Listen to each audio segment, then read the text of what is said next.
മിക്ക 4-ാം അധ്യായം. സിയോൻ രക്ഷാകേന്ദ്രം. അന്തിമ നാളുകളിൽ കർത്താവിൻ്റെ ആലയം സ്ഥിതി ചെയ്യുന്ന മല ഗിരിശൃംഗങ്ങൾക്ക് മുകളിൽ സ്ഥാപിക്കപ്പെടും, കുന്നുകൾക്ക് മുകളിൽ ഉയർത്തപ്പെടും.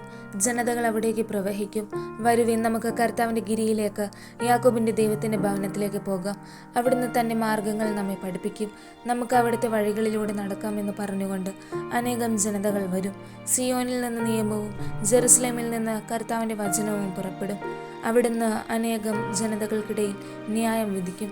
വിദൂരസ്ഥമായ പ്രബല രാജ്യങ്ങൾക്ക് അവിടുന്ന് വിധിയാളനായിരിക്കും.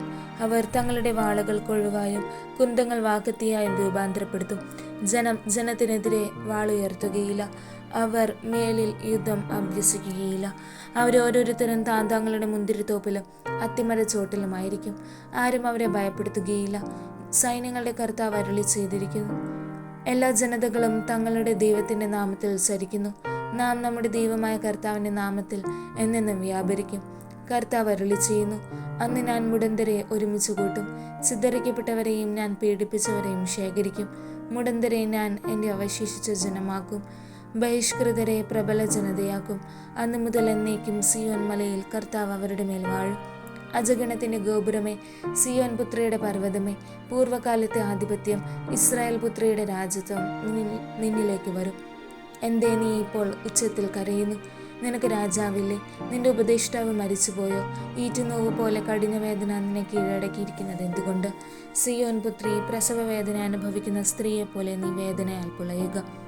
നീ ഇപ്പോൾ ഈ നഗരം വിട്ടുപോയി വിജന പ്രദേശത്ത് വസിക്കേണ്ടി വരും. നീ ബാബിലോണിലേക്ക് പോകും. അവിടെ വെച്ച് നീ രക്ഷിക്കപ്പെടും. കർത്താവ് നിന്നെ ശത്രുകരങ്ങളിൽ നിന്ന് വീണ്ടെടുക്കും. അനേകം ജനതകൾ നിനക്കെതിരെ സമ്മേളിച്ച് പറയും, അവൾ അശുദ്ധിയാകട്ടെ, നമുക്ക് അവളുടെ നാശം കണ്ട് സന്തോഷിക്കാം.